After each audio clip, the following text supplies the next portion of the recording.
What feels like a lifetime ago, someone I loved very much once took off her glasses, crippling her vision while we were watching the fireworks at the Texas Renaissance Festival to, in her words, see things like you do. And that relationship has since soured and severed. And very much like that, I feel that over the past few years, my connection with people of faith has soured and separated. But to maybe bring it full circle, I truly do want to see the world the way you do, even if we don't end up agreeing on anything. So if you want to tell us your point of view and show us your world, then give us a call because the show starts now.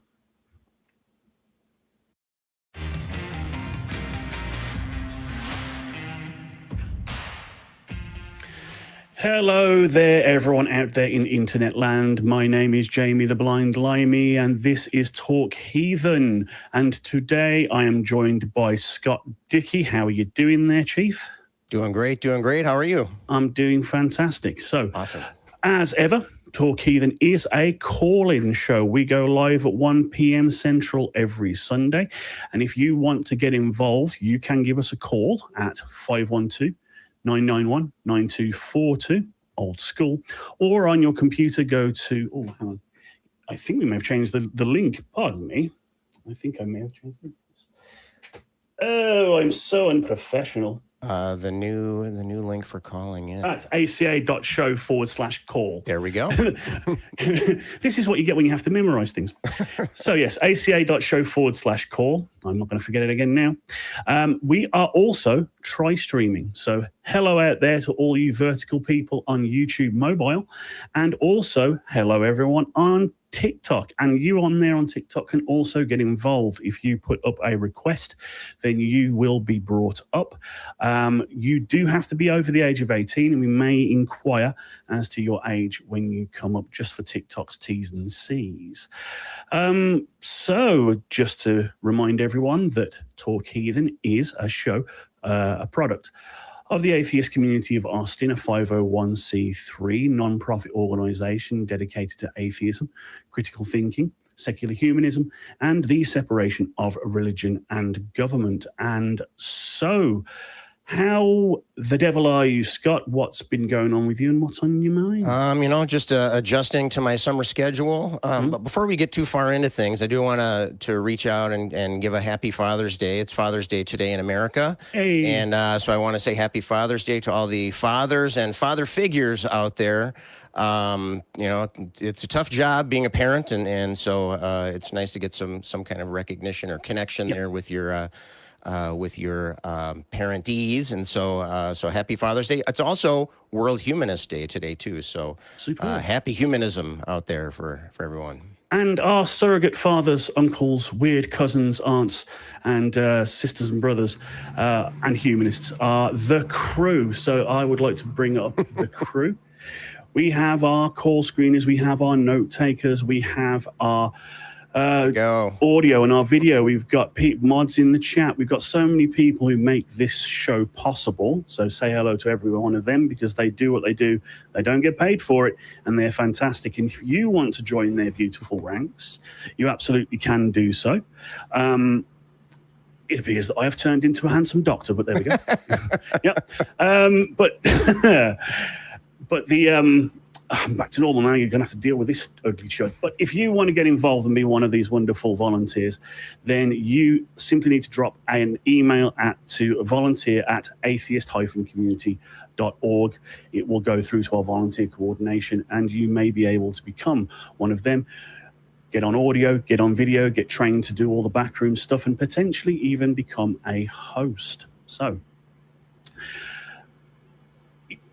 seeing things through each other's eyes. Yeah. We're talking empathy and understanding.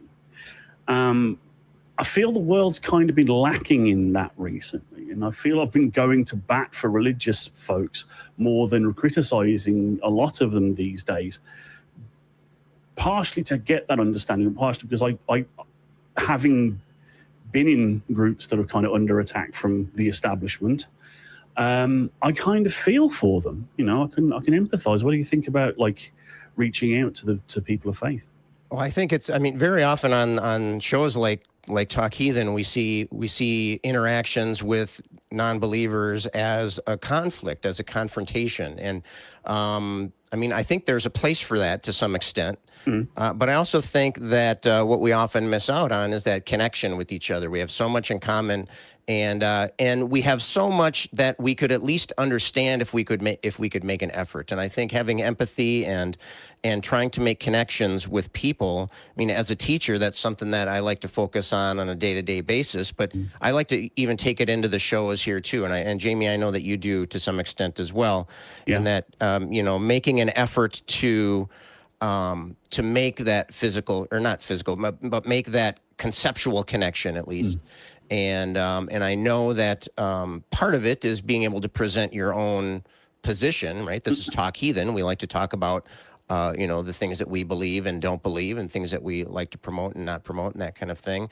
But it also requires making an effort to try to understand, or at least try to keep the communication open with people that have strongly opposed disbeliefs. You mentioned already, Jamie, that, you know, it seems like these days we're more and more divided, and whether or not that's the case, I don't know. It seems like, you know, at any time people were feeling divided, but I do feel like that, like it's something.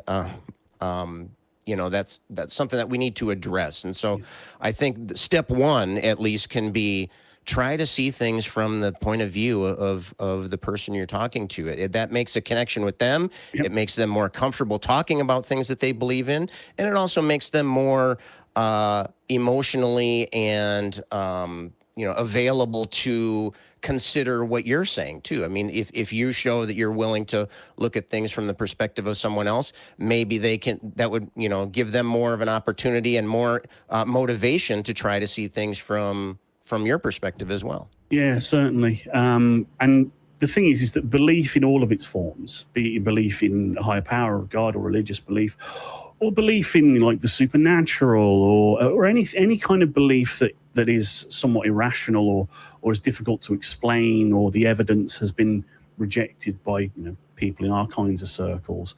It's still a very human emotion. It's a very human concept to believe in something. And I think that tapping into our humanism, like I say, we're a humanist organization. We're about secular humanism. And I think that trying to understand, if we can't understand the belief itself and the reasons that they believe it, like what evidence can you give me for X belief, be it ghosts or spirits or God, we at least can try and empathize with the why behind it. Like, why do you feel the need to believe? What is it bringing to your life that nothing else can? Like, what is it that you're getting out of it, basically? Because I think if we drill down into that core need that is being filled by this belief, then we can maybe find a connection there. Because, an example, the C in ACA community, it's what we're trying to build. We are doing more stuff in person. We are doing more outreach work these days. And that is that's a very deep-rooted need in people. And to find a belief in common with other people, for example, my belief in the efficacy of the scientific method, or the secular humanist way of life, or way of worldview is the best one to go for. I've found kinship. I've found that community, and other people find that community through faith, through God. Any thoughts on sort of faith as a belief as a gateway to filling a need?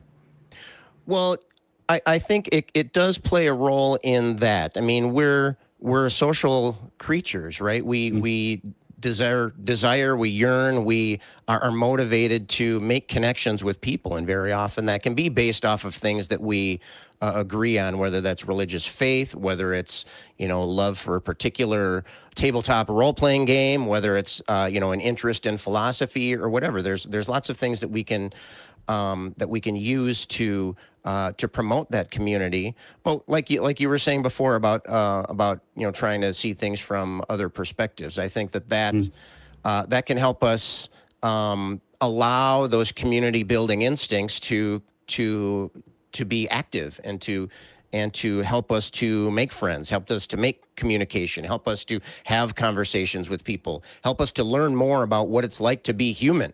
I mean, we're all human, but we're not all humanity, each of us, right? We still, each of us only experiences a tiny sliver of the human experience. And so the more we learn from each other, the better, the more we'll know about this universe, about this world, about our society, about our community, about our families, about ourselves. And so, so yes, definitely, I think faith can be something that brings people together.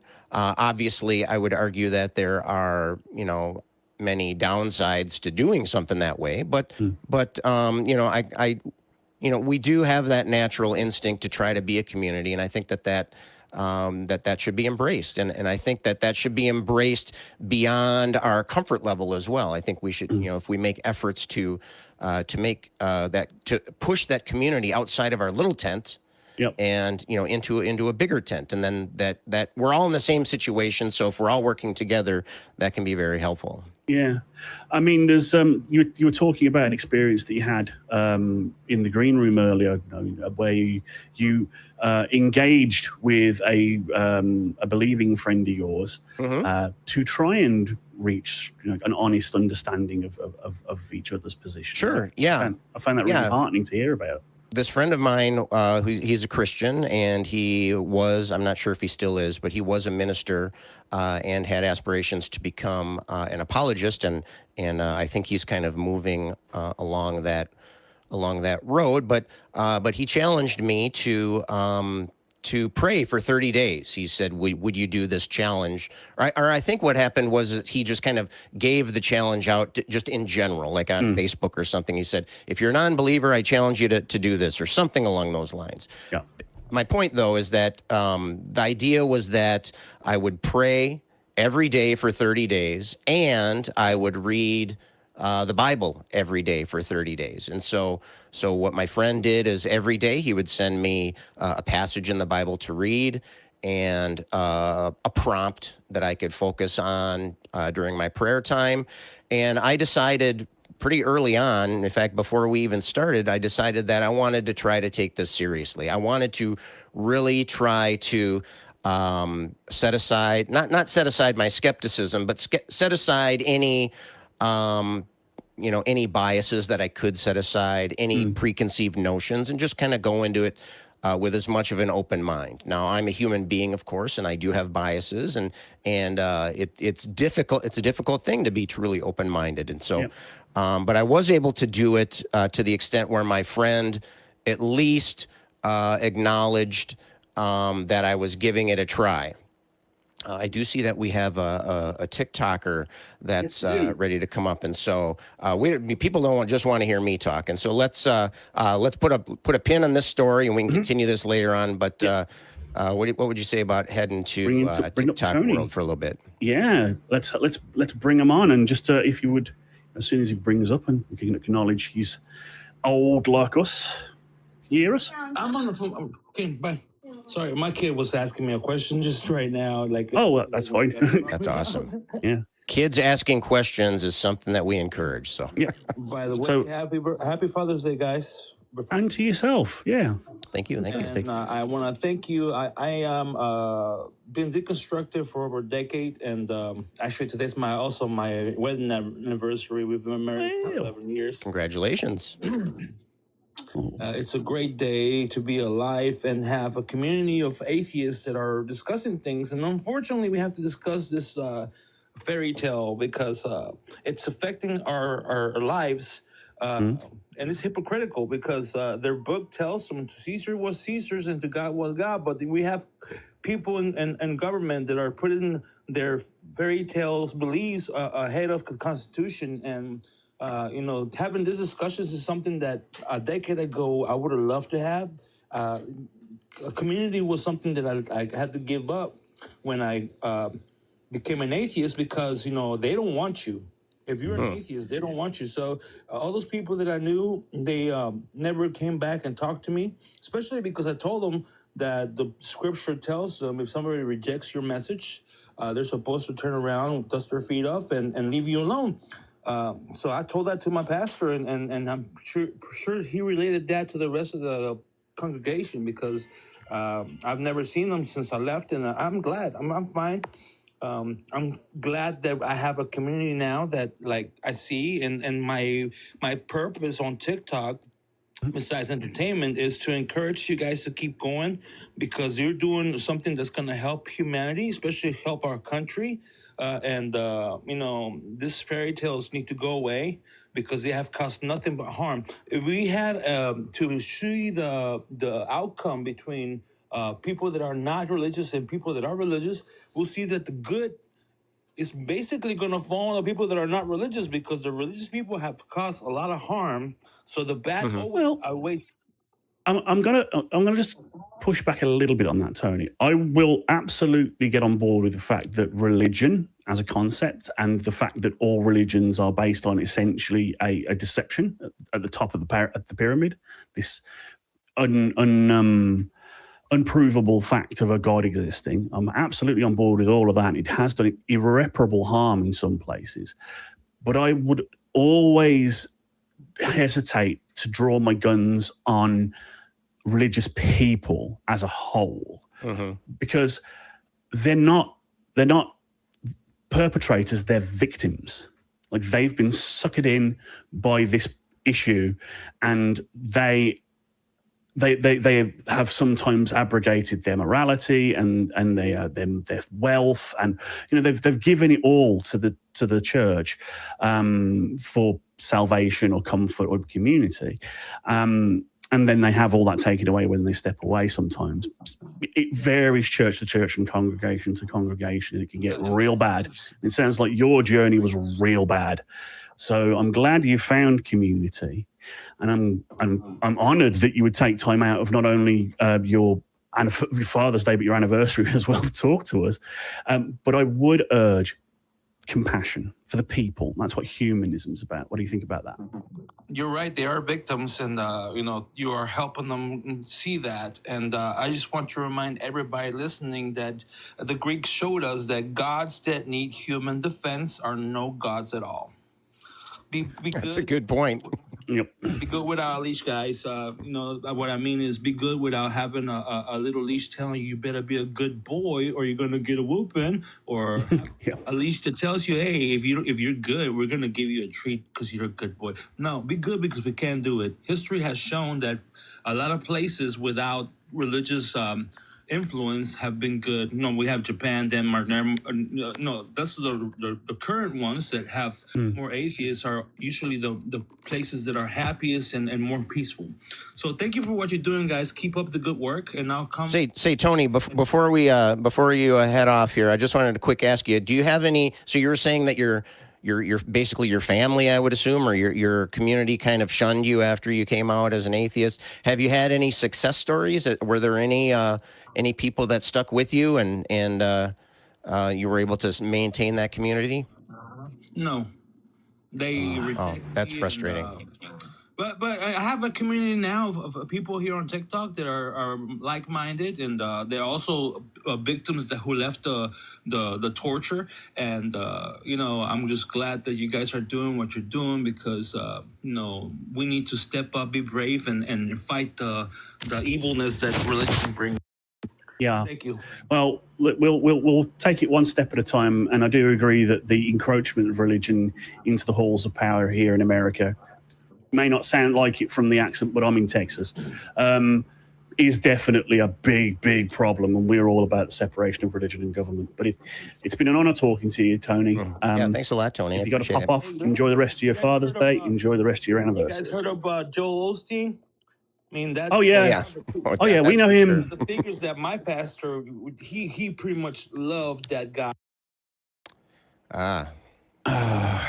Yeah. He's one of the bad ones, like the Kenneth Copelands and the Creflo Dollars and the Joel Osteens. I hate the prosperity gospel, and I think a lot of other Christians hate it too. They're thieves because their God's not real and their God cannot create anything popular. They have to steal, like TV was stolen, radio was stolen, and now TikTok is being stolen because, they cannot have a God that gives them anything popular. So they have to steal the purpose of other things. So thank you for what you're doing, guys. I appreciate you. All right. Thank you, Tony. Happy to talk to you. It can be very frustrating hearing stories like that about families breaking down, about friend circles breaking down, about communities breaking down, and that's the flip side of the coin of what we were talking about. I mean, we're all humans. We all desire to have that community, but also as humans, we also desire to have a them and an us, right? Yeah. It's a fairly instinctual thing. That doesn't mean that will be a productive thing to follow, but at least we can understand why we have those feelings. And so when we see families break down with a religious excuse, that's just one more way that we can cause division and come up with excuses to not reach out to each other and to not have empathy and to not try to understand each other. And it's really, really very sad. It's very sad because things that could be there are not, and just break down when that happens. And again, we'll put a pin in that for a moment because we've got another caller on the line. I've got to do a quick couple of announcements first, and then we shall segue immediately into the next call. So, right. Sean, oh dear, my microphone just broke. All right. Well, how about I'll read the announcements here while you're getting your microphone fixed. So the ACA wants you to know what's going on in your community or in our community. Head to www.atheist-community.org, where you can learn about the organization itself, its policies, and how you can get involved. We also have merch available. You got T-shirts, we got mugs, we got all kinds of stuff. If you're interested in supporting the show and the ACA in general, you can buy some of our merch at tiny.cc/merch ACA. Oh, it looks we have a new link there, aca.show/merch. I believe that the old links will continue to work for a while, but we're kind of transitioning to we want to compartmentalize all the links on our own system here.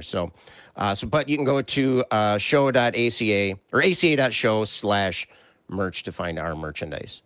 Fantastic. Yeah. So. Okay, so we got the merch, we got the links. Did you shout out the super chats if you want to? Having something suddenly break in front of you really does willies up. But anyway, super chats. If you want to get involved and want to get involved with helping us do what we do by throwing us a few coins, a couple of coins in the jar, send us a super chat. We'll read it online as long as it doesn't break T's and C's, and you can make me say some very stupid stuff if you want to. And lastly, can I send super chats too? Then you can absolutely if you want me to, recite the Gilbert and Sullivan or something. And then, of course, if you have feedback for us, you can send praise, criticism, ideas to tv@atheist-community.org. That's our main sort of feedback channel. You want to send us a screed, send it there. But without further ado, we have Sean in California, who wants to ask, where is the common ground between theists and atheists in the community? And he has labeled himself as a theist. Him. So come on up then, Sean. There you go. Hello. Hey, Sean. How you doing, sir? Oh, not too bad. How are you guys? Great. Pretty good. Apart from apparently my bedroom's falling to pieces in front of me, but we do what we can. So, could you give us a bit more context as to your question? Like, what's on your mind? Yeah, so I mean, I guess full disclosure, I've never actually listened to you guys. It popped up on my live feed, and I'm kind of like killing time at work. And I was listening to you guys, and when you guys were talking about like community and the need for like this moral ought and all this kind of stuff, a lot of it resonated. I thought, I'm like, oh man, this is really good stuff. And then your last caller called in, and I was kind of like blown away. I'm like, oh man, does this guy? Is this actually an atheist position, or is he just, I guess, simple, for lack of a better word? So I guess from your guys' perspective, and this is just me more or less spitballing. I'm not a philosopher or anything like that. But you know, I'm hearing you call for this need of, I guess, more or less community and understanding between belief systems, which, you know, I think I can get on board with that. Mm-hmm. But when you where do you think there can be room for common ground when we're saying two very different things, in the sense of, on one hand, I'm saying I believe that there's sound evidence for a deity. I'm Christian. I think there's sound evidence for Christianity. You can accept or reject it. Quite frankly, I don't care. But Okay. and I understand. I mean, like, obviously, yes, I care for your soul and blah blah blah. But does it actually affect my day to day? No. But then I have never once, and this is probably me speaking in extremes. I guess maybe I have, and I just wasn't aware of it. But I don't think I've ever once spoken to an atheist who wasn't extreme about his beliefs, in the sense of, like, immediately going into, you know, oh, well, Sky Daddy this and you know, this and that. Where and I guess I'm just trying to understand, because on one hand you're trying to promote community, but on the other hand you're appealing to this moral ought. And I don't actually. I never said that. Did you say that, James? I'm not saying that we ought to form community. What I'm saying is that community is often something that people, social animals, desire, and that finding that community is sometimes brought about by common interest, but sometimes it's brought about by common belief or faith, and it's fulfilling the same need. And now it sounds, Sean, like you've had some bad experiences probably with the denizens of r/atheism and the like. There are plenty of self-important and angry atheists out there for many reasons. We are not a monolith. Every atheist is not exactly an island unto themselves, but here on Talk Heathen, we very specifically and definitely want to have conversations rather than fights. Not to comment on the previous call particularly much, but when someone has had a really traumatic experience with religion and leaving religion, I mean, it's understandable. They're going to have some resentment and they're going to want to fight back. Well, that's why I asked for compassion for believers. And this is where I'm not going to lie. I've tried to understand the atheistic position on this, and I just don't. So maybe you guys can explain it to me. Well, the atheist position, there isn't an atheist position on anything, because atheism is just an answer to a question. Do you believe there is a God or gods? I do not believe there is a God or gods. What specific positions have you had problems with? Right, and that's what I was going to say is, specifically when you're talking about people with quote unquote religious trauma, or, you know, your last caller was complaining that, oh, well, you know, this oppressive religious structure. And I have to ask them, in what possible way have you been oppressed by religion? Well, don't ask him. Ask us. We're the ones you're talking to. Okay, sure. Yeah. Okay. All right, fine. I can point the question. How have you found religion to be oppressive? Well, I have the fortunate thing of being a cis-het white male. So religion's been relatively benign to me, apart from the fact that several good friends of mine who were the children of Jehovah's Witnesses were hideously hurt by people in their organization, and then the organization covered it up because it wasn't seemly for elders of the JWs to be seen to be unseemly. Also, directly, their dogma do not provide a blood transfusion. One of my friends was in a very serious car accident, and because of the faith of his parents that they had imparted onto him, it made his treatment and recovery from the injuries sustained during that incident considerably more difficult and dangerous. So those are a couple of examples from my life specifically. Broader, we have religious organizations like the Heritage Foundation advising people in power to put into place things like massive abortion bans that result in dead women, or brain dead women, being used as incubators because everyone's too afraid to do an abortion because these laws have become draconian, and that has been pushed by the religious right. So plenty of people are oppressed and demonstrably harmed by the misuse of religion. Not all religion, not all Christianity, but the misuse and usurpation of these dogmas and faiths.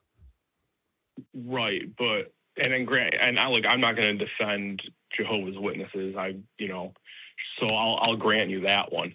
But as far as and I've heard a lot of people complain about the oppression against human rights, specifically through abortion and this and that. But I don't actually understand the argument from your perspective, because you seem to be inserting some sort of innate human value, and I don't understand where you're deriving that from. Wait, but before we go any further with this, I just wanted to address the question that you said was, where is there common ground between theists and atheists in community? Were you asking that? Were you asking that in the spirit of seeking to find common ground, or were you asking that as a challenge that there is common ground? Because it seems like what the specific things you wanted to talk about were areas where we differ in our opinions, and that's fine. We're happy to talk about that if that's what you want. But are you saying that there is no common ground to be found, or are you saying that there is? I think there is common ground, and that's kind of what I was trying to get at is these moral oughts. You were just appealing to women's rights. Okay.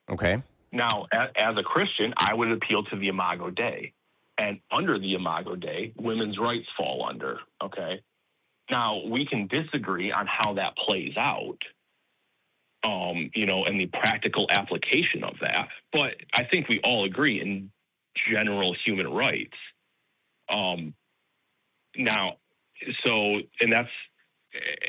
That's where I find these arguments oftentimes disingenuous, or at the very least, people tend to straw man other people's positions a lot. Mm-hmm. Okay. We don't want to do that. So you're saying that are you saying that? Sorry, go ahead. No, for example, and I'm not saying you said this, but it's an argument I've heard through, TikTok, various different sources, is like, oh, well, Christians are using abortion laws to oppress women, or, or that something along the lines of, this is just a means of control. And yeah, no. I'd agree with that. And I would push back and say hard, no, I don't see this as a means of control. I see this as looking at the world as it exists and finding the most moral path. I'm not saying the truly moral path. It's just the most moral path available to us. Mm-hmm. So, well, let's see if we can start this from a place of agreement. You said that there are some areas that we agree on, that we would call common ground. I would assume that you believe that somebody who is pregnant is still a human being and has human rights. Would we agree on that? Yes. Okay. And I'm not trying to say that there might not be other parties involved in these decisions, but at least we can agree on that the person who is pregnant does have rights to their own body. Do you think that they should be able to decide whether or not another person can inhabit their body as a home? No. You think that they shouldn't have that opportunity? Somebody should be able to move into somebody else's body and live there? So, well, okay, let me rephrase that a little bit. Well, I meant no in the sense of how you meant it, but as a whole, yes, she does have that decision. So, yes, a woman should have the right to choose whether or not she becomes pregnant. Well, what about after she's pregnant? Yep. What if she loses a choice? Is that right lost then? Is she no longer human? No, she is human, but she's made her decision. No, she hasn't. The same way, if I have my human rights, if I choose to go whatever my choice may be, whether it be good or bad, I have to live with those consequences. That's just the nature of the world we live in. Well, So give me a specific example of you making a decision, having consequences, and then living with those consequences. Let's get a concrete example here. Having a kid, going through with it all the way to the point of birth, and now that child is my responsibility.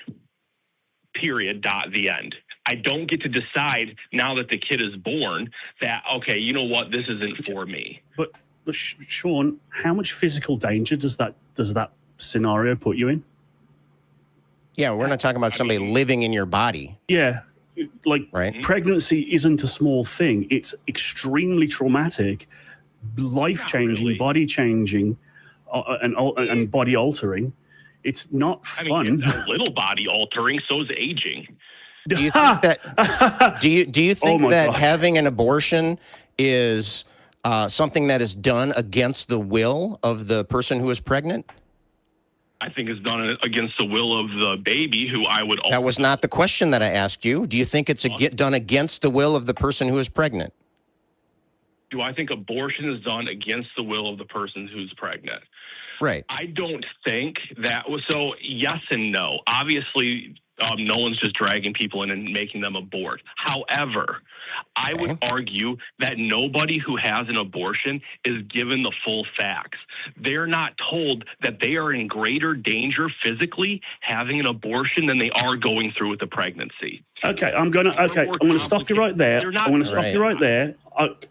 Could I just ask I'm not going to bring him up fully, but could I have the medical doctor in the background just say a word? You have doctors on standby. Yeah, whether that's true or not. Because I think that's bullshit. It's far, far, far more dangerous to have a pregnancy rather than to that. What do you think about that, Dr. Ben, MD?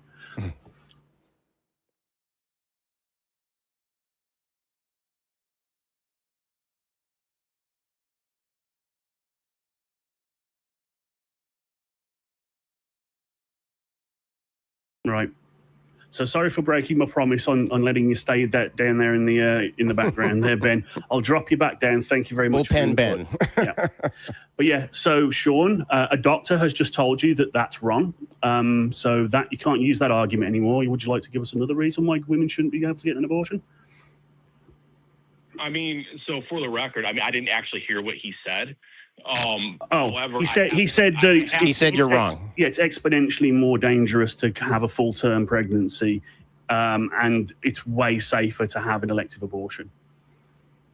Medically. Okay, so like, did he cite specifically at which week it becomes more dangerous? Is the woman ever not in danger? Because obviously, an abortion at 1 week is different than an abortion at 20 weeks.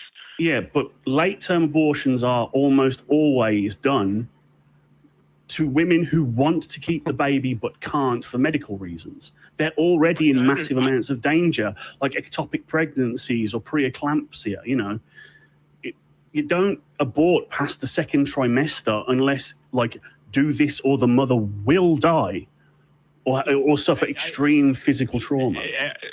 So is your argument that never happens? But no, we were addressing your point that people that are pregnant are not given complete information because they weren't told that having an abortion is much more dangerous than having a pregnancy. That's false. That's not the case. According to our doctor on standby, it's for any week. Okay, it's not that some periods it's more dangerous and some periods it's less dangerous. And so that's what we were addressing. Your claim that they're not given complete information, the thing you were saying that they needed to be told was false.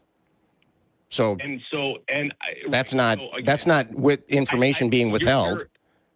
Like, again, I don't think because I didn't hear him just saying that it's false.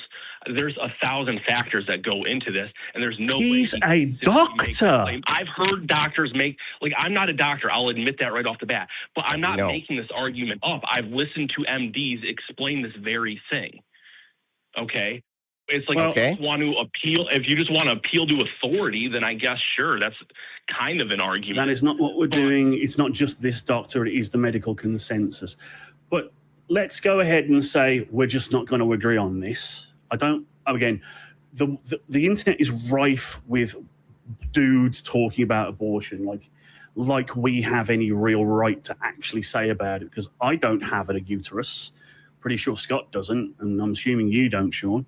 So maybe But you're also dodging the point that I brought up earlier. Okay, we said that I asked you, do you think people that are getting abortions are having them done against their will?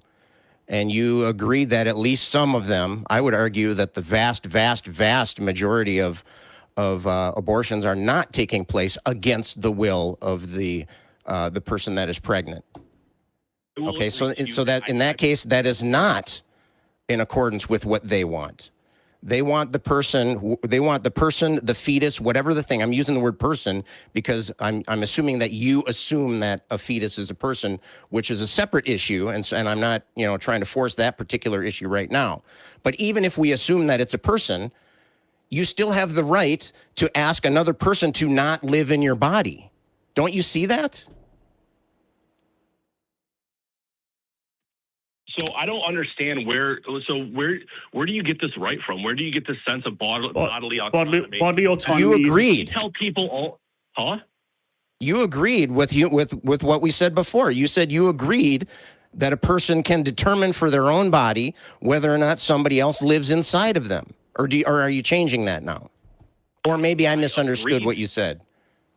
I agreed a person should have the choice on whether or not to get pregnant. I believe that is 100% should be a choice to get pregnant. Yeah, Once you have gotten pregnant, now that your choice has been made. Okay, Sean, it feels like, and correct me if I'm wrong, that you're saying that consenting to sex is consenting to pregnancy. 100%, because unless you're an idiot, you know the risks of having sex. Okay. Is driving a car consenting to be in a road accident? You're consenting to the risk of being in a road accident. Okay. But are you consenting to the accident? Yeah, you're consenting to the accident. And if you have that accident, you should have thought of that in the first place. So we're going to withhold medical treatment from you. Right. Silly. Mm-hmm. Oh, and you can't go fixing your car because that would be dodging the consequences, right? Mm-hmm. Do I get to force a mechanic to fix my car? That's not what we're asking. No, the analogy here is you are the pregnant woman, and the car is the problem, and the consequences and the injury to you that you will have sustained by having an accident you didn't ask for, but was caused as a consequence of you taking the risk of driving. So there's no mechanic involved. What you're saying is, can I force a mechanic to fix my car? It'd be like me saying, can I force a doctor to give someone an abortion? No, you can't. You can't force a doctor to give you an abortion. They will give you one if they feel it's medically necessary and if they're allowed to. Medically necessary? Is that the only condition they give abortions? You're still dodging. You're still dodging the question. I'm acknowledging you guys you guys are throwing a lot at me. I'm acknowledging them as they come up. Okay. All right. So that's fair. What is it specifically? What is it specifically that you think I'm dodging? Because it seems like you don't want any abortions of any kind for any reason. Oh, it's something I would be willing to compromise on if specifically for the reason of numbers, okay? Now, in an ideal world, no, I would prefer that there are no abortions for any reason. However, we don't live in an ideal world, and I have to play the hand I'm dealt. So, if I could ban abortion tomorrow across the board, would I? No, I think there would be way too many complications with that. If I could decrease the number of abortions by even half, would I? In a heartbeat. So I understand it's a nuanced issue. I am well aware of that. All right. I understand that sometimes it is medically necessary. I would argue that it is rarely medically necessary.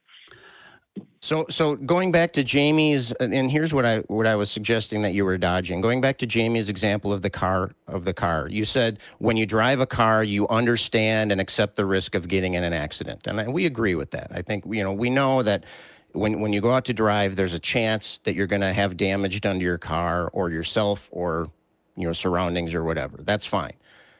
What you're saying, analogously, is that if you accept that risk, you get in an accident, but then you put your car back to the way it was. You take your car into the repair shop. You're not forcing the mechanic to do anything. You're hiring them to do this. They're getting paid to do it. But you're putting your car back to that is how you deal with the consequences. Yeah. And if how does that fail when we're talking about a pregnancy? How does that analogy fit? Because I'm assuming that you're going to claim that this analogy is there's a disconnect somewhere. Where is that disconnect? And if not, then why is it different?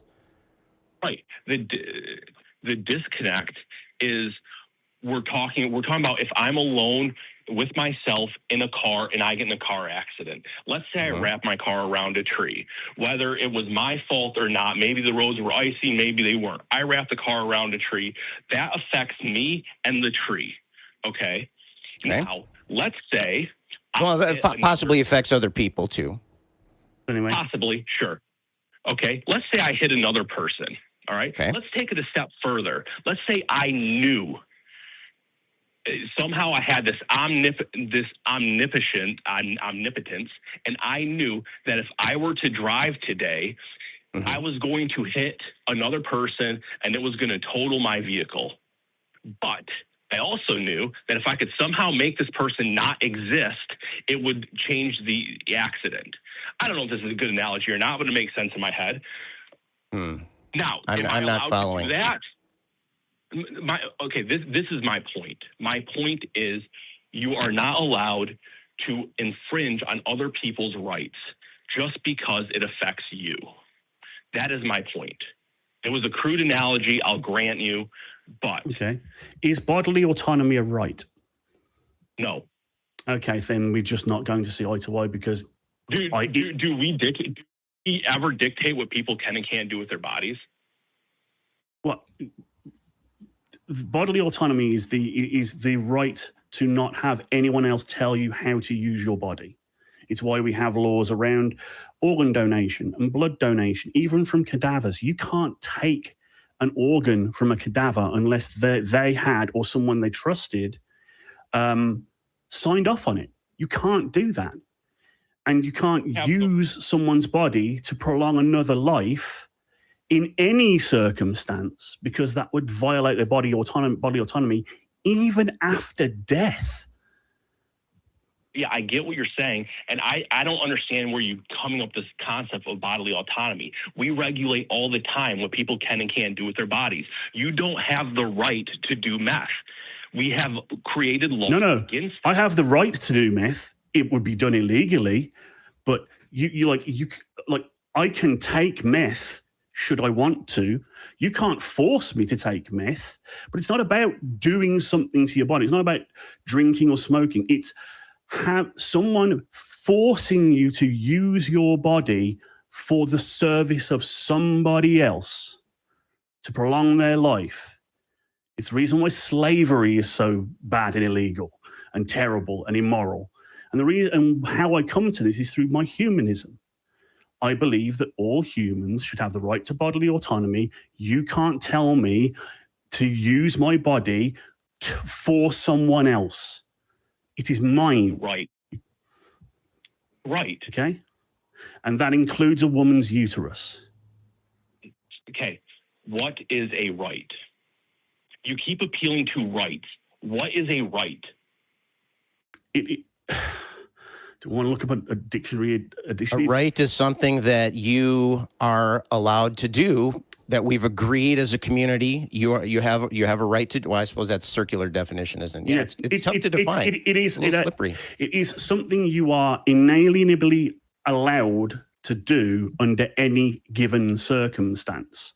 You know, rights are pretty much, a right is universal. Of course, they are by their very nature only given. Like, I believe certain people should have rights. Some people don't have them. I mean, slavery still exists in the US. Prisoners can still be used for slave labor, and I think that violates their right of bodily autonomy. It's legal. I don't think it's moral. Fact about rights. If you think about it for more than 5 minutes, okay, they don't exist. What you Do you think it's okay to have an abortion if the fetus is not killed in the process? That would just be giving birth. Yeah, that's what a lot of late-term abortions are. Yeah. It's just delivery, premature delivery. But would you you're okay with that? Would I be okay with a woman giving birth? Yes. Yeah. Okay. And what if the baby is not in a position developmentally to survive on their own once they're out?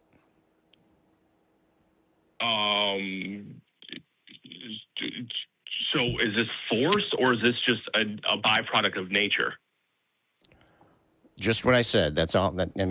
I'm just asking. If the baby is not in a position to survive on its own developmentally,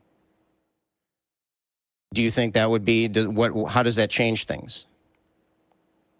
Well, I'm trying to understand the premise of your question. Are you saying that she's going through preterm labor completely naturally, or we've induced labor? I didn't say anything about labor. Okay, well, that's kind of a big issue. Well, okay. Well, let's say that the fetus is surgically removed and it's not a naturally occurring labor. Okay, it was alive when they took it out, and then it died shortly thereafter because it wasn't at a developmental stage where it could survive on its own. In other words, it wasn't an individual. It wasn't an individual? Right. And you have a problem. Okay, so you're arguing that because...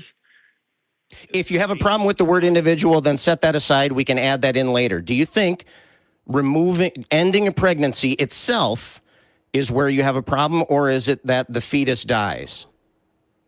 My problem is that we killed it. Well, you don't have to. But that's not the example that I'm talking about. Uh-huh. If it's removed alive and then subsequently dies from natural causes, you're okay with that? No, I am against human intervention that results in the death of another. Okay, we're getting into the thing of fetal personhood, and we're not going to agree on that either. Yeah. There are, and again, Dr. Ben in the background he's going to be going absolutely bloody spare if he wasn't so diligently working on something else at the same time, being the best doctor he can be. He'd be like, he'll have sheets of notes on how medically inaccurate all this chat is, probably from us as well, Scott. Like, we're not medical experts. I'm not. Yeah. But here's my point. Like, all of that aside, you declared that you don't believe that bodily autonomy is a human right. And then when I push back on that, you said, well, what's a right? Do rights exist? It's like, the concepts of rights exist. We have, do morals exist? Does love exist? Do emotions exist? These are all concepts. They're not, you can't hand me a bag of morals. You can't give me a box of rights. You can't sprinkle me with emotions. They're not physical things you can carry and manipulate and measure, but they are concepts that we have come to understand are real and we can work on. So yes, they are real. How? Can you point to one? Where is a... Can you point? All right. Can you point to a daydream? To a what? A daydream. Point to a daydream. Hand me a daydream. No, because it didn't exist. Okay, but you still have them. The experience. Do you have ambitions? Do you have ambitions? The daydream itself didn't exist. So, yeah, but Sean, do you have ambitions? Sure. Hand one to me. The ambition itself does not exist. So what's your point? You still have them. Right. My point is you're appealing to vapor. Okay. No, I'm appealing to concepts that have definitions that are accepted. And you're being just straight pedantic now because you go, I have ambitions. I'll hand me one. Well, you're appealing to vapor. Your ambitions is vapor. The Why have vapor them? that we're appealing to is our respect for each other as human beings. Yeah. Well and good. And Is that vapor to you? The difference is applying that same courtesy to the unborn. So that would come after establishing that that's a human being. Well, I'm not asking the fetus to use their body to help people. In fact, I'm asking very politely the fetus to stop using their body to kill someone slowly. Wait, what? So if she's healthy, then this argument doesn't apply? Or harm her, not kill her. Do harm. You can get over it. What? So you want her? I've had enough. She can get over it. She can get over it. That's kind there's of an end nothing of it, I can say that would be better than ending it there. Yeah, I'm fine. Jamie, you're welcome to continue if you want, but I've had enough of this shithead. That's an end of it. I really wanted to have a good faith conversation, and I thought we were going to have one, and we didn't. Right, while I call my jets, would you be so kind as to read out the patrons for us? And Absolutely. Every week we reach out and thank our top 5 patrons for that week. And so our top 5 patrons for this week are at the number 1 slot, Dingleberry Jackson, a perennial favorite there. Number 2, Oops, all singularity. Number 3 is Kalevi Helveti. Number 4 is Casey Kickendall. And number 5, my personal favorite, Period. Just a period character. And in at number 6 with our honorable mention this week is Stephen McDougall. So thank you to everyone that gives to us on Patreon. If you want to have your name read on the air, then please consider supporting us at aca.show/PatreonTH. Okay. So we appreciate to all of the Patreons out there. Me especially giving a shout out to Just a Period character. Nice. Sorry. I had a bit of a technical issue there with the calling studio. I thought I dropped him. I think he was still on the line, but I think he was muted. Speaking of the Patreon, though, I've heard that we retally these each week, and so it's not like you're going to be way behind. If you want to get your name on that top 5 list, take action now, and maybe we could get you in for next week. So it's not like you're coming in late and you're going to have to play catch up with the dominant people on our list here.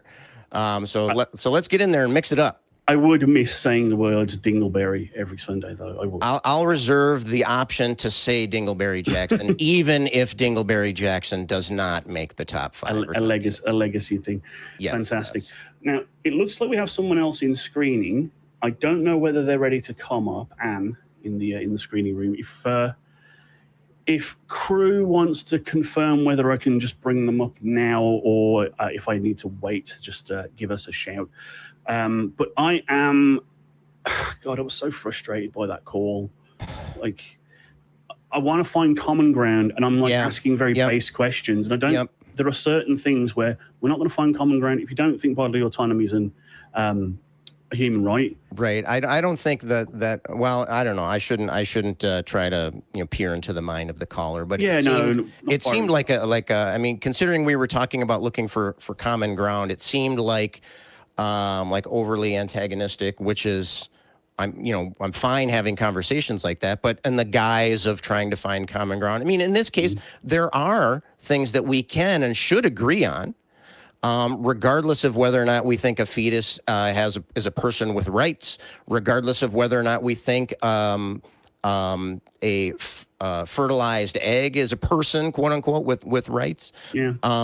That's a separate issue. But there are things that we do agree on. We do agree that there's somebody here who's pregnant, who has rights, and who deserves to be cared for, and who deserves to have at least some kind of autonomy in the direction that their body is being included in, which includes things like dealing with consequences. For example, if you have sex and you get pregnant, that's fine. Dealing with that pregnancy could involve carrying the pregnancy to term and delivering a child. It could involve having an abortion. It could involve, spontaneous abortion as well. And I mean, there are other ways other than doing what you say they have to do. Yep. That still is dealing with consequences. Yeah, like I'm affording, even if I afford the fetus personhood, which I don't think it's scientifically sound. I think that makes it worse. I afford it all of the rights they afford the mother in that it has bodily autonomy. I'm not asking it to use itself, but if my existence was physically harming someone else, like I was doing something that was physically harming someone else, it's perfectly reasonable to stop me, even if it's at the cost of my life, depending on how bad. Well, not even depending on how bad it is. If I'm violating someone's, I live in a stand your ground state, man. If someone steps on your property here, and you feel threatened, they don't even have to actually harm you. You can take their life. I think that's pretty barbaric, but it's but that's a very pro-life position you're talking about there, right? That's very common amongst the pro-life camp is this idea of standing your ground, or things like I'm not going to provide you with health care because you're over 18 now. Really? Okay, so that's the pro-life position. It seems it's a very mixed message, and it seems very ad hoc to me. Yeah, and the car analogy got away from us. I don't want to comment too much, but again, this finding common ground. This is the way I try and do it. Is that here is something that I can't compromise on, and I can give you the reasons why. Be it bodily autonomy, or the right to love who you want to love and be with who you want to be, the right to live an authentic life in whatever gender expression you want. These are all things that I have been, again, convinced of. These are beliefs I held, that I have been convinced of, and not all of them did I hold in the past. I was a much dumber man as a young'un. And I think how that reflects on what we're talking about finding common ground. I think there is value in finding out where that uncommon ground is. If we're trying to test the boundaries of the differences between, say, us and a caller or whatever, it helps to know where that boundary is. I mean, examining your common ground is part of it. Examining your uncommon ground is another part of it. And then also challenging, making challenges like both us and the caller, I thought we're doing good on challenging, the assumptions and the beliefs of the other person. Now, whether or not we were doing that fairly and successfully, that remains to be seen. But, I think that we were being pretty fair and addressing that. But it seems like very often it's almost like there's a blinder's view, right? There's no idea on what else is happening, about the impact of what they're saying is having on this. And really, it just devalues the person who is pregnant. And that's just something that I can't agree with. And that giving rights to a fetus or a child or to an embryo or even to a blastocyst or whatever the various stages are, if giving that rights at the expense of the person who's pregnant, then we're not talking about the same thing, I think. Yeah. And we did get some more comments from our good doctor at the back saying you don't just get over preeclampsia or gestational diabetes. Right. And they're extremely dangerous. I used to work back in England for an organization offering help with weight management for pregnant people, because these issues, preeclampsia and gestational diabetes, which can be linked to higher weight or higher BMI, is so dangerous. Like you need to intervene on these things. Right. So yeah, I don't know, man. And I think that once we get Anne screened, it's going to be made. We're all set. We're ready to roll. We're ready to bring Anne in here. Let's do that. Yep. I said talk. Hello, Anne. Anne, she, her from California. Anne, atheist Anne today, wants to share her experience with and discuss issues related to abortion. Hi, Anne. How are you doing today? Hello, guys. How are you today? I'm happy to talk to a woman about this because, boy, oh boy, Yes. do I always feel like how dare I? So what's on your mind? Well, I really wasn't going to call in, but that conversation was that. Can I I just want to say, and maybe I'm wrong for saying it, but it seems like it's pretty easy for a cis-het white Christian man to say human rights don't exist. Right. Either he doesn't know how high up on the hierarchy they are, or It seems like a very entitled thing to say, doesn't it? It's my favorite part of the Constitution, the Bill of Vapor. Right. Yeah, the Bill of that old chestnut. Well, I loved when Jamie said, tell me what a daydream is. Describe a daydream or whatever. Right. Yeah. I thought that's vapor too, dude. So, but no. It's the refuge of someone that doesn't have any actual talking points. Like semantic pedantry is, and I know it sounds rich as whipping cream coming out of the mouth of someone that sounds like a Star Wars villain, but I'd like to try and keep things simple if I can. And pedantry and going, well, that's not what that word means, really annoys me. But what did you want to get into, Anne? Well, first, I have been pregnant 3 times in my life. And each time I made a different decision. So I know kind of what happens, or at least in my experience, with each decision. So my first time, I was 18, and it was non-consensual. And I carried the baby to term, and I gave her up for adoption. Okay. The second time, I terminated. And the third time, I kept the baby, my son. So I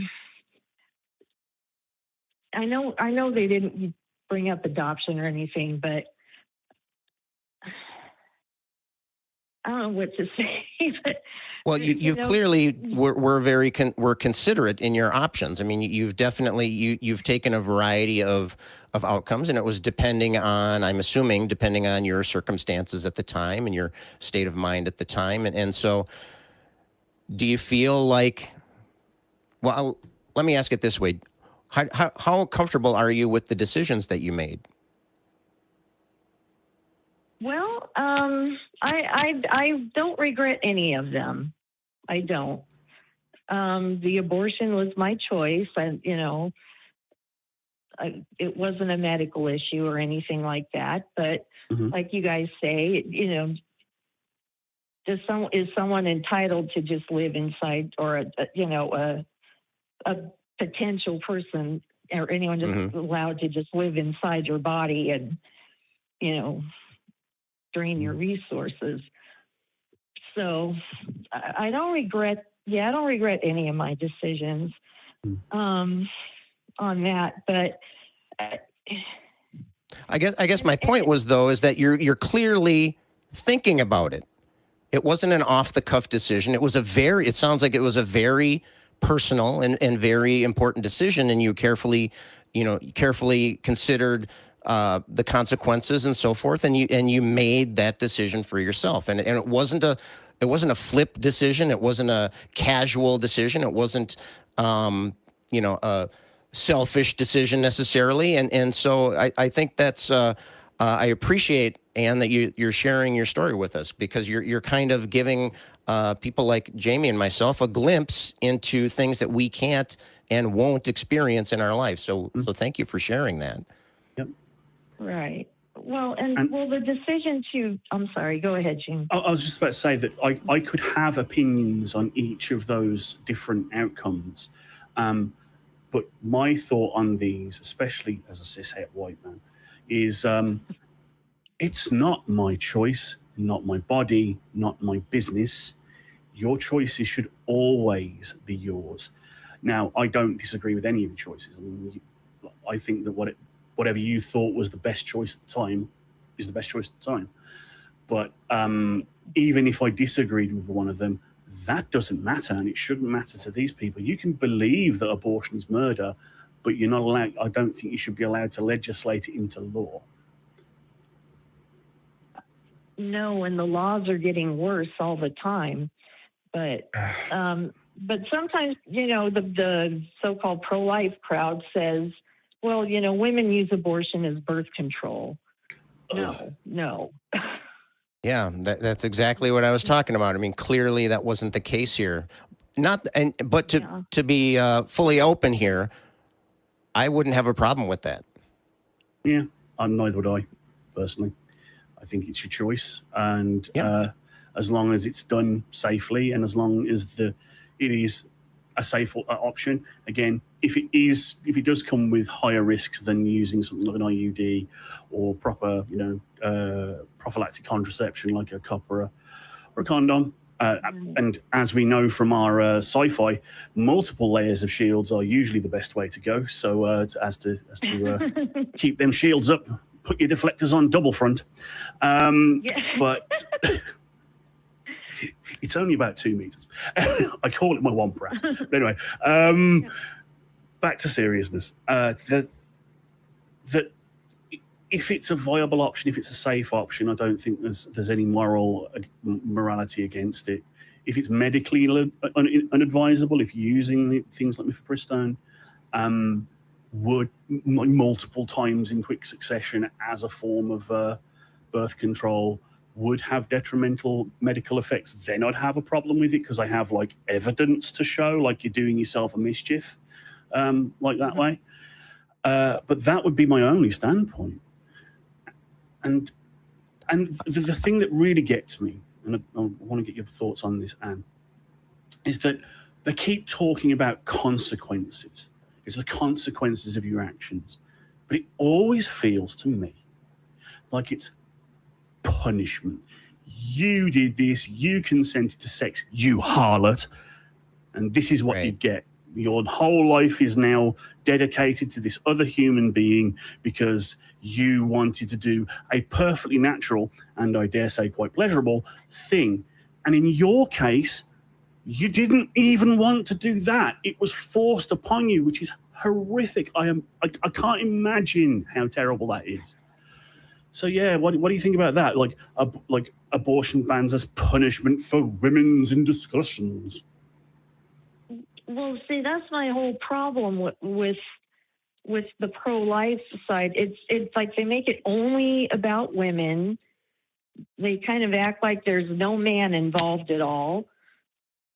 And they do treat it like it's punishing women, because they don't even want to have health care for everybody.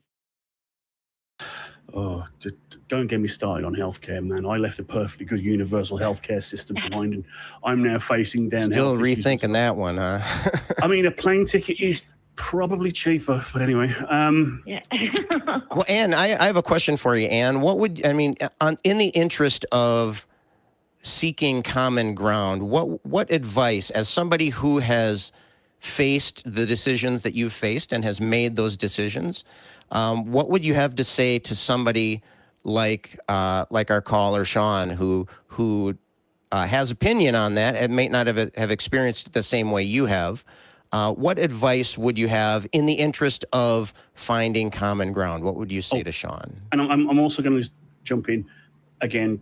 We don't usually like referencing previous calls because we don't. That's true. Yeah, we don't want to Marvel. So just in general, Marvel universe. But someone who says bodily autonomy is not a human right and women can just get over it, and that's this fetus is a person with its own human rights, human vapors. What do we think about that, Anne? Like advice for someone like. How would you try and bridge that gap? Do you think it's even possible? If you were facing a person who was saying that, and you wanted to try to find common ground with that person, what would you have to do? Or do you not know? I mean, maybe you wouldn't say anything. Maybe you wouldn't even know how to deal with that situation. And I'm not saying that you'd want to find common ground. I'm saying that if you thought you could possibly provide advice to people who might want to try and get common ground, and you're perfectly right to say, I have no advice. I wouldn't want to touch that guy with a 10-foot barge pole. I would maybe ask them, like, okay, well, if you want to reduce abortions, then how about, comprehensive sex education and birth control? There we go. Actually that kind of highlights what you were saying before about how it seems like it's kind of a punishment.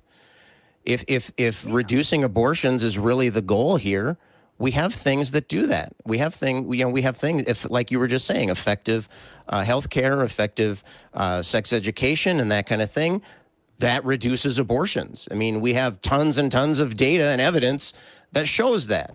It's not that abstinence doesn't work. It's that abstinence education doesn't lead to abstinence. And so good education is what's needed if we want to be working from a position of knowledge and working and making the world a better place that we want. We have to know things, right? Yep. And I bet that Sean, if he were to engage in that most risky behavior of getting his rocks off, were to catch something nasty because he didn't use a condom or something of that nature, and was risky about it, I'm sure he'd be very upset if the doctor said, well, you knew the risks going in, so I'm not going to give you these antibiotics. You're just going to have to deal with chlamydia on your own. Right, yeah. You agreed to this, to this infection ahead of time by having sex. Yep. Yeah. Well, I think condoms are very important because birth control for women doesn't do anything to prevent disease or at least reduce the chances of disease. It's strictly birth control. Mm. And when they were pioneering... Oh, go ahead. Probably be encouraging condom use or something. But... Yeah, certainly.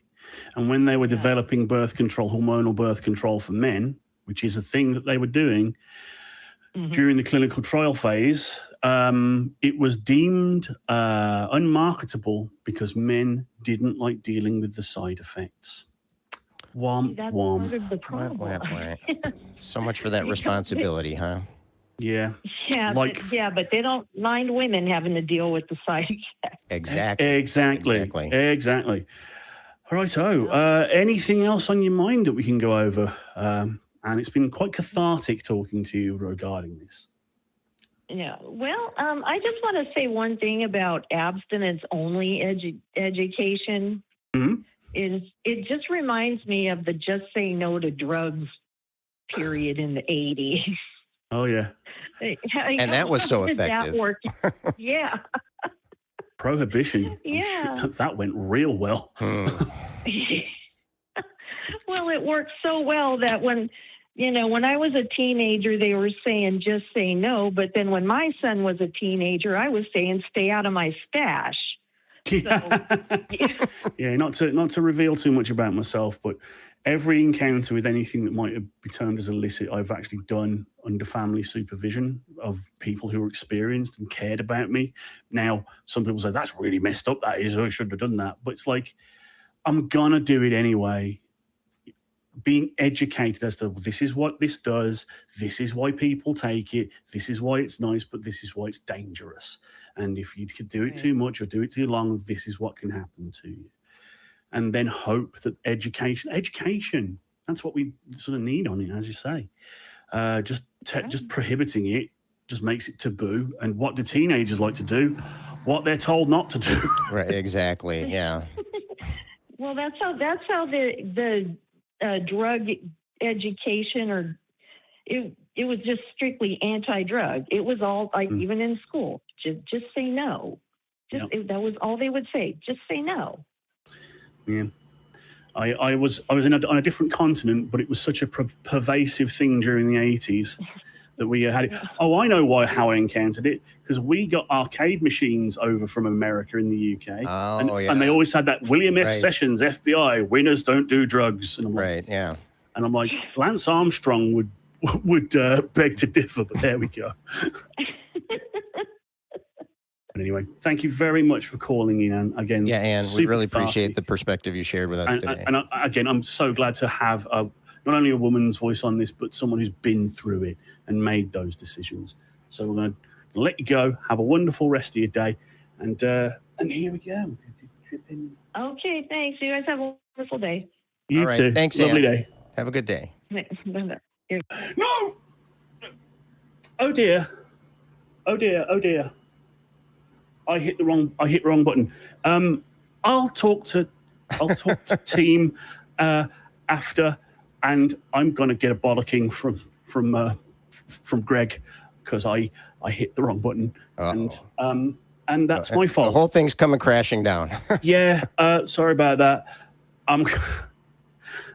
You know what? I think we're coming up to the end of the show here. I did want to finish my story from earlier. Right? Yes, I was talking about finding common ground. So my friend asked me to pray, and I did. I prayed for 30 days. I really tried, and I tried to put myself in a position where I could understand it. And I discovered something that was really cool. And I love talking about this. And I know it might not be. I suppose that's a great preamble, right? It might not be interesting to you, but it was the way that I could kind of resolve the things that I was saying and I was thinking was I had to kind of haze my mind out. You know, I equate it to one of those, those, I suppose I'm not talking to the right person here, Jamie, the blind Limey, but those magic eye pictures where if you stare at them for long enough, they're supposed to, something pops out, you know. I know the concept. I can't do them, but yeah. All right. Well, I felt myself, I've never really been good at those. I've had difficulty, people give me hints like, oh, just let your eyes go blurry or try to focus before, focus at the end. But what happens there is you intentionally harm your ability to see, right? You intentionally mess up your vision so that way your brain can put pieces together in a slightly different way. That's not actually reality. There's not really a spaceship sitting there in front of you or a goat or whatever it is you're seeing a picture of, right? It's not really a picture of a goat. It's your mind being tricked into thinking there's a picture of a goat. And so that's kind of what I had to do in order for me to accept some of the things. If I was reading a passage about, Noah's Ark or whatever, it was very difficult for me to reconcile and resolve that in my mind unless I let my mind go hazy and let the imperfections in our human brains kind of take over. Much of our vision is dealing with incomplete information, so we kind of piece things together, and so I thought that was really fun to experience, and I would encourage that to anybody who wants to give it a try. See what you can do to try to put yourself into that mind of the other person. Yeah. Now, I'm not saying that all religious people do that. I'm not trying to say that that's what's happening when religious people are believing what they believe. I'm just saying that that's what I had to do to try to see things from that perspective, was kind of throw my own vision out of whack and my own thinking out of whack. But it was really fun to do. And spoiler alert here, I was not converted. I did not hear God at all. I did not, it didn't work on me, quote unquote. I did not hear him. I did not. Yeah, I didn't. Although my friend was convinced that I gave it, the good old college try, and that I was being sincere. So I consider that to be a success to some extent. And that's all you can do. Use your best and to be sincere about it. So I'm going to ask again, and with humblest apologies for jumping up in the middle of a call and also startling the crew, because I think we had a bit of a technical issue there, and that I'm going to take. Oh, that's my fault. Boy, oh boy. I'll land this plane on one wing if I have to, but I'm going to bring up our lovely backup host, Dr. Ben, who has been instrumental in debunking bollocks today. Dr. Ben. Can you hear me? I can hear you now, yes, I think so. Audible? Okay. Yeah, that call was an absolute mess. And even just the idea that termination is more dangerous than pregnancy is one of the biggest myths out there. And this idea, especially that healthy people aren't going to experience severe complications, is an absolute lie, because most of the time you start off with a very uncomplicated pregnancy, but you never know who is going to end up with complications. And the thing is, with some of these more emergency measures, you don't know if you're going to be the one who needs them.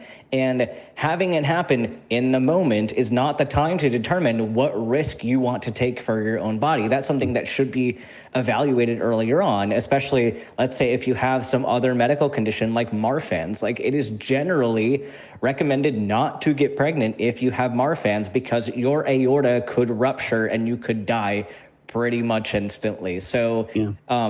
it's up to everybody to determine what their own risk threshold is. But I would ask this caller, do you think you have the right to tell somebody else what their risk threshold should be? And we didn't even get into the point of what if those people didn't consent? What are they supposed to do in those cases? So it's just so much misinformation about pregnancy termination. And he should, I don't know when I'm going to be on as a host again, because I'm super busy, but when I am, he should call back about those arguments and we'll chat. Well, I think what we saw here, though, did expose some of the assumptions and some of the assumptions that his beliefs were being built on. And I think that, and we saw that when we actually had productive discussion, it kind of undermined the position that he was building up, that he was bricking up and trying to build solid, and it wasn't coming across as solid. And so, and we didn't even get to any of the things that Dr. Ben was just talking about. And so it seemed like, fell flop just from the beginning. Yeah. And we didn't even get into the whole, he just slipped in, it's overblown that abortion bans are being used as a method of control. And I would have argued till I was blue in the face about that, because there's a few things you can't do very easily while you're pregnant, like work or go to school. So yes, it definitely limits a woman or a person with a uterus, their ability to undertake things that a man can when they're expecting. Yeah. But anyway, we are hurtling headlong towards the end of our show. It's been fantastic to have both of you with us. Thank you very much, Scott, for being my wingman, co-pilot, second pair of eyes, and compatriot. Thank you, Dr. Ben, for being the wisest man and most knowledgeable dude, and also fairly good at driving simulators, I guess. And I would just like to ask you, who would you like to send love rings out to? Well, I'll go ahead and say I would like to send love rings to, like I said before, all the fathers and father figures out there. My dad especially, happy Father's Day today, and love to all the fathers and father figures. How about yourself, Ben? I'm going to send it out to everyone who's experienced religious oppression, because apparently some people believe that that's not real, and that's invalidating to all of you. And I'm going to send love rings out to everyone who's come into the country and is basically being fantastic interpersonal ambassadors for so many countries, despite how onerous it can be here sometimes. So it's fantastic. So I'm going to segue us into the ending. I'm going to set it up, and I'm going to trust you, Scott, to knock it down, because Talk Heathen is a show for everybody. And if you don't believe, then this is your place. But if you do believe, we don't hate you. We're just not convinced. See ya.